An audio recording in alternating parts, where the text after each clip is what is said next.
In May 1952, a bold experiment shattered expectations at the Indianapolis 500.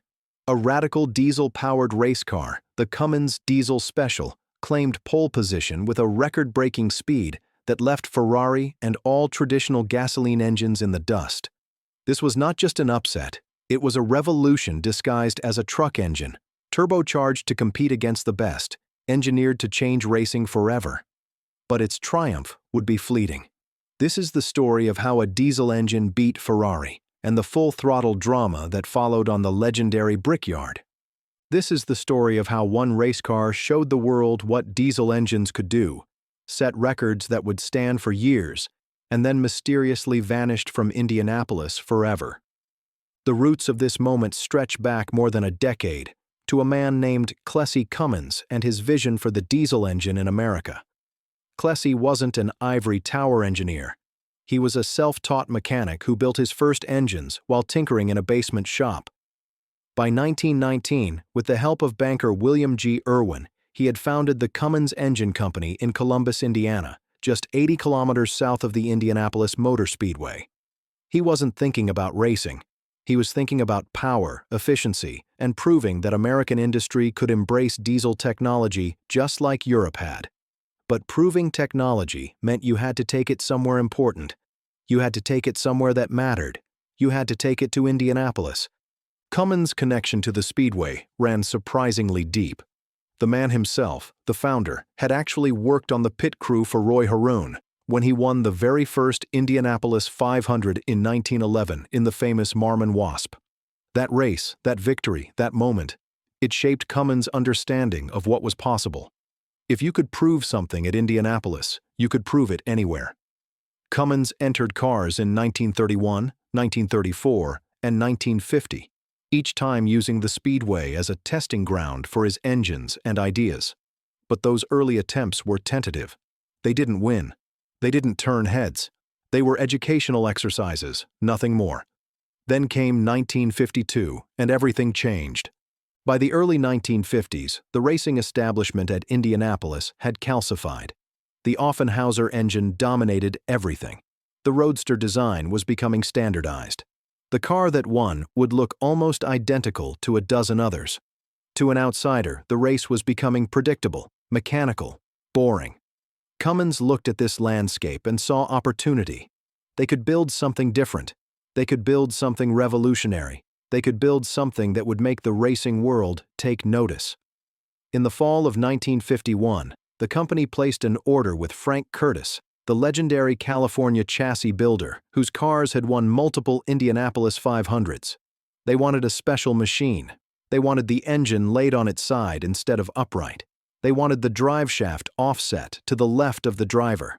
They wanted the entire car built low, lean, and aerodynamic.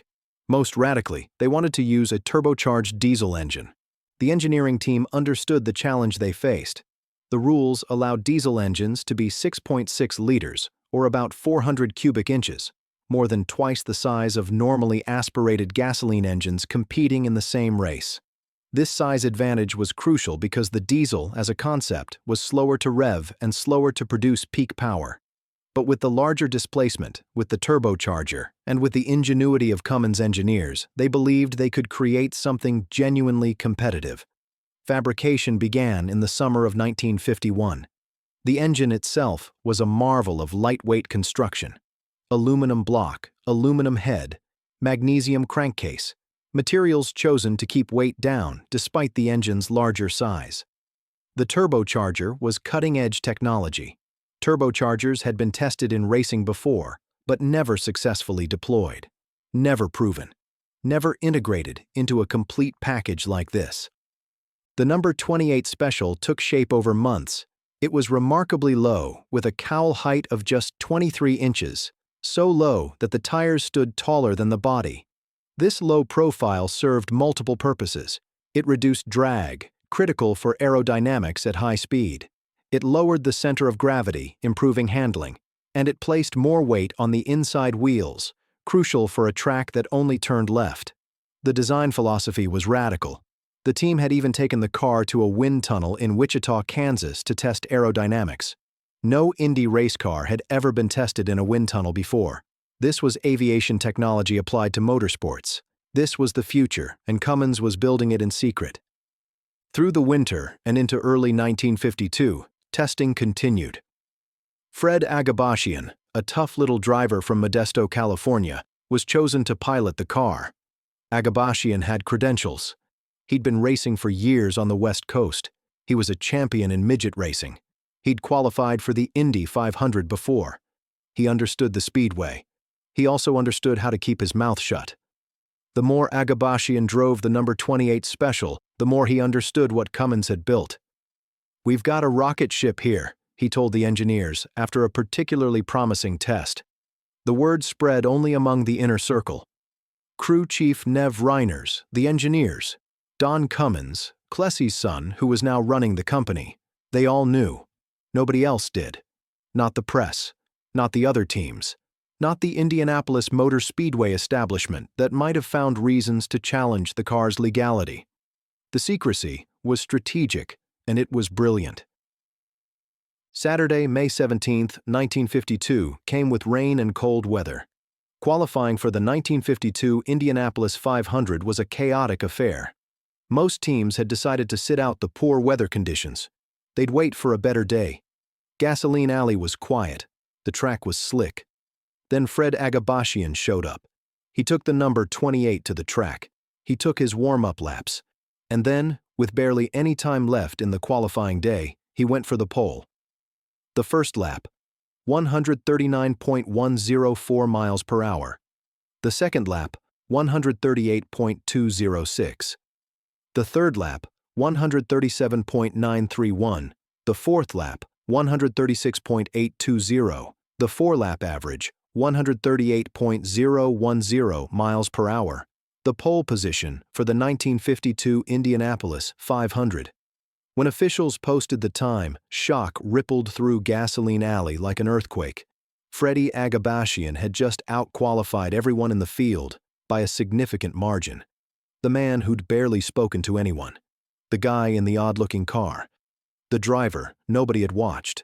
And the secret wasn't a secret anymore. The reaction was immediate and volcanic. Racing writer and team owner Jack Hinkle, seeing the numbers, later recalled thinking, "That can't be right.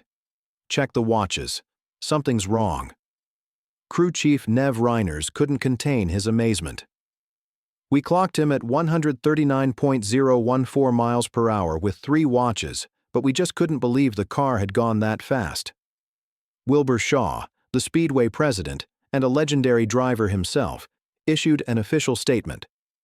"The Cummins diesel, along with Fred and members of his crew, have accomplished a feat in the automotive experimental field never before equaled in the history of the Speedway." The racing establishment realized almost immediately what had happened. A truck engine had just out-qualified cars powered by the finest racing engines in the world. Not just any truck engine, a turbocharged diesel.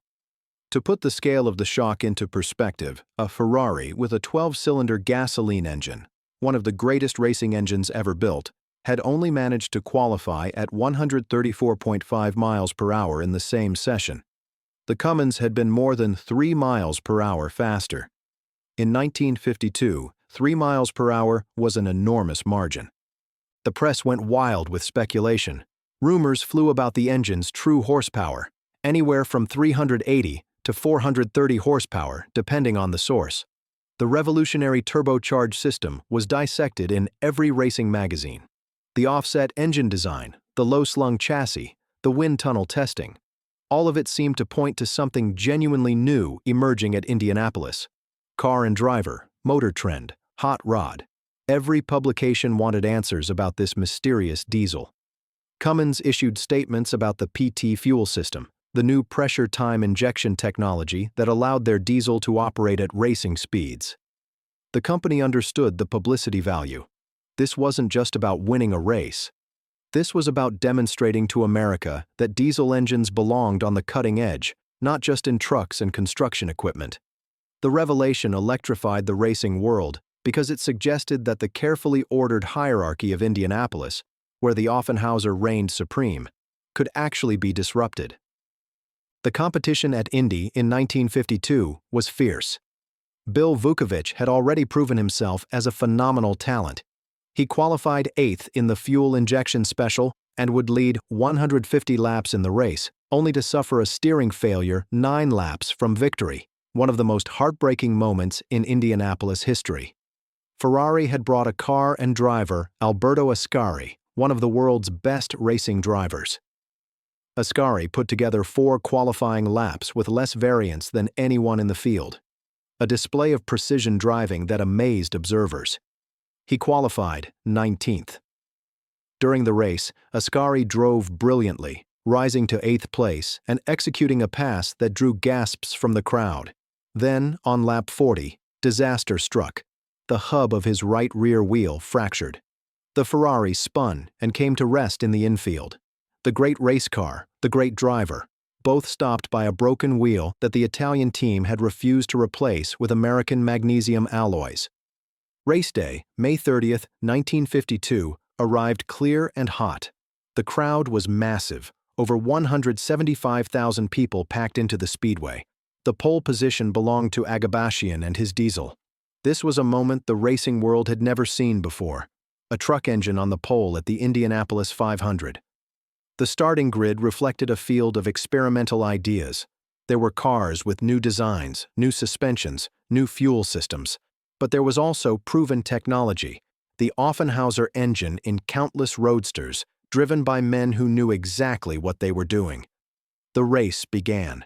The crowd held its breath. Fred Agabashian and the Cummins diesel pulled onto the track. The first thing observers noticed was that the diesel was bulky off the start. The engine's character was different from gasoline engines.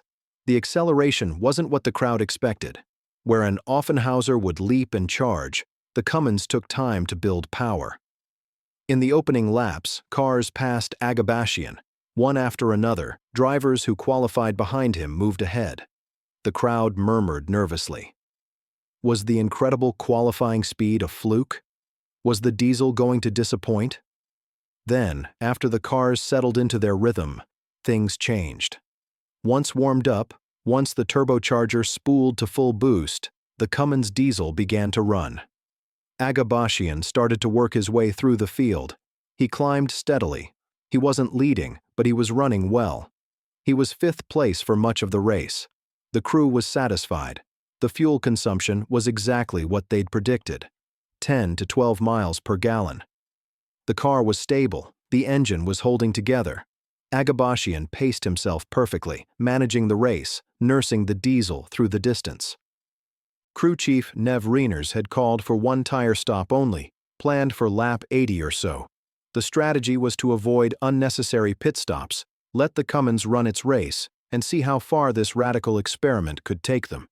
Agabashian was executing the plan perfectly. He was on schedule. The engine was performing. But then, around lap 70, the character of the diesel changed. Black smoke began pouring from the car. The exhaust, which had been relatively clean, suddenly turned dark and thick. Agabashian was instructed to pit at the 175-mile mark.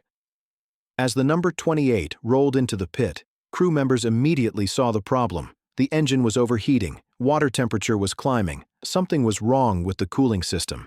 The mechanics began investigating, and very quickly they understood what had happened. The turbocharger intake, positioned at the very front of the low car, had accumulated tire debris. Shredded rubber pieces from the track, kicked up by other cars, had clogged the turbocharger's inlet. The intake air wasn't getting through. The cooling was compromised. The turbocharger was failing. The engine that was supposed to revolutionize Indianapolis racing came to a stop on lap 71, just 175 miles into the 500-mile race. The number 28 was pushed into the garage. The race continued without the Cummins diesel. In the end, Troy Ruttman won the race in his Agabashian Special, powered by a conventional Offenhauser engine. Ruttman, at just 22 years old, became the youngest winner in Indianapolis history, a record that would stand for 51 years. Agabashian finished 27th in the final standings, having completed 71 laps. He was classified as a non-finisher. To the casual observer, The 1952 Cummins Diesel Special had failed. It hadn't led the race. It hadn't won. It had quit before half-distance. By racing's traditional measures of success, the day had been a disappointment. But Cummins never cared about winning the race. The company understood, from day one, that winning wasn't the point. The number 28 Special's mission was to prove something fundamental, that a diesel engine could run at the speeds necessary to compete at the world's most prestigious motorsport event. That task had been accomplished. The diesel had set the pole with a speed that beat every gas engine on the track.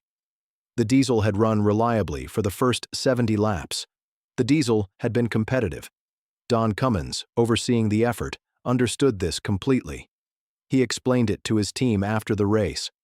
The way Cummins saw it, the success or failure of the venture wasn't measured by normal means, and it sure wasn't determined when Fred pulled the diesel into the pits on lap 71.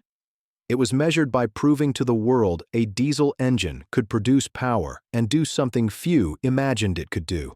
A secret we unveiled to the world in a little under 5 memorable tire-shredding minutes on a famous track in central Indiana. The number 28 Special never returned to the Indianapolis 500. Cummins never entered another race car at the Speedway. The company had made its statement. The diesel had proven itself. The turbocharger technology had been demonstrated. The PT fuel system had worked. Mission accomplished. But the racing establishment wasn't celebrating diesel engines. If anything, they were closing ranks to make sure nothing like this could happen again. Within months, race officials quietly revised the engine regulations. The advantage given to diesel engines, their larger displacement allowance, was eliminated. The rules were changed to effectively prevent any non-traditional engine from competing on the same terms as the Offenhauser. The rule change didn't need to be controversial or explicit. It was a gentle correction, a steering of the boat back to familiar waters. The engine displacement allowance for diesels was revised. The special provisions were quietly removed. When 1953 came around, any potential diesel challenger would face the same displacement restrictions as gasoline engines. The Cummins diesel's moment in the sun was over. Why did diesel never return to Indianapolis? The reasons were practical and cultural. Diesel engines, by their nature, were heavier than comparable gasoline engines. They took time to reach peak power. They couldn't rev as high. Off-the-line acceleration, critical in racing, was never a diesel's strength. Agabashian himself had felt it on race day. That initial sluggishness meant giving up positions at the start, then spending the rest of the race making them back up. Even if the Cummins had finished the race, it likely would have been in midfield at best. The turbocharger failure was the fatal blow, but it wasn't the only problem. What the racing world learned in 1952 was that specialization was the future. The Offenhauser was specialized. The Roadster design was specialized. Indianapolis wasn't about making cars that were good at many things. It was about making cars that were perfect at one thing, driving fast on an oval for 500 miles. Diesel engines, reliable, efficient, powerful, were built for a different purpose. They were perfect for what they were designed to do. But what they were designed to do wasn't Indianapolis. The scientific and engineering innovations the Cummins team introduced, however, had enormous staying power. The turbocharged concept would eventually return to Indianapolis, but that wouldn't happen until 1966, 14 years later, when the Japanese driver Indy arrived with a turbocharged engine. The revolution would take a decade to complete. The offset engine design, the low-slung chassis, the aerodynamic thinking. These concepts became foundational to racing car design for generations. The Cummins effort to take diesel seriously pushed the company forward in real business.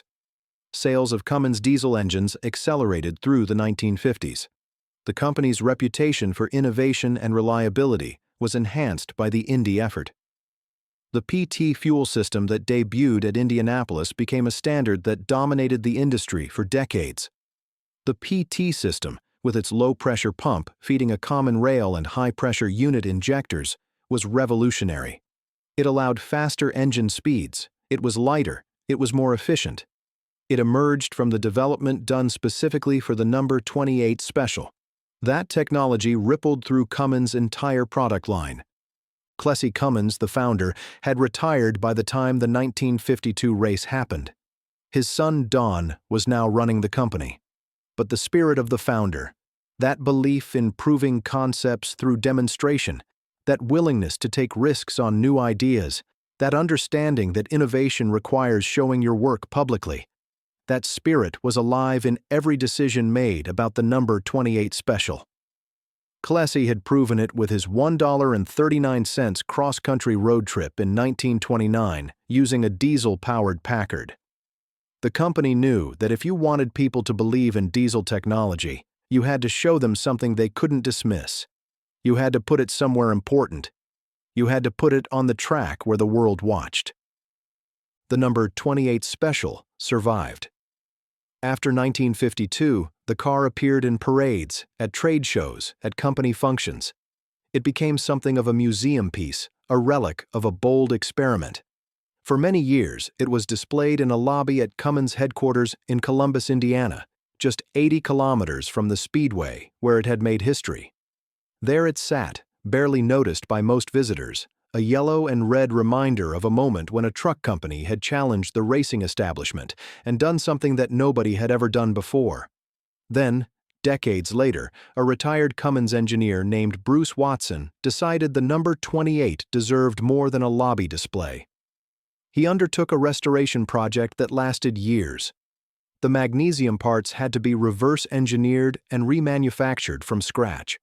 Some of the original materials had deteriorated or rotted, but eventually, through patience and expertise, the number 28 was brought back to life. In 2017, at the Goodwood Festival of Speed in England, Bruce Watson drove the Cummins Diesel Special up a hill climb course. The diesel roared to life with that distinctive, muscular sound. In 2022, at the Indy 500 itself, legendary driver Mario Andretti took the number 28 out on the oval during pre-race ceremonies. The car that had set the pole 70 years earlier came home to the speedway. The legacy of the 1952 Cummins Diesel Special is complicated. On one level, it's a story of technical brilliance. The engineers who designed and built that car were visionaries. They created technologies that the racing world wouldn't embrace for years. On another level, it's a story of hubris and limitation. The Cummins team believed so completely in diesel technology that they didn't fully account for the practical realities of racing in 1952. On a third level, it's a story about specialization and market forces. Indianapolis evolved into a specialized proving ground. Diesel engines found their own markets. They didn't overlap as much as Cummins hoped they would. Freddie Agabashian never got the chance to finish the Indianapolis 500 in the Cummins diesel. But he did something more important for the company. He proved that it was possible. He proved that a truck engine could run at racing speeds. He proved that a company based 80 kilometers from the speedway could build something that would stun the racing world. He proved that if you dared to be different, if you dared to try something nobody had done before, the world would take notice. The 1952 Indianapolis 500 would be remembered as the race where Ferrari's Ascari impressed observers with his driving while the car failed mechanically. It would be remembered as the race where Bill Vukovich led 150 laps but couldn't quite finish. It would be remembered as the race where Troy Ruttman won at age 22. But for anyone paying attention to innovation, to engineering, to the future of racing, it would be remembered as the race where a Cummins diesel sat on the pole. That moment, captured in 5 magical minutes on a Saturday afternoon in May, changed everything. It changed how people thought about diesel engines. It changed how people thought about what was possible. It changed the trajectory of a company that was just beginning its rise to becoming one of the most important engine builders in the world.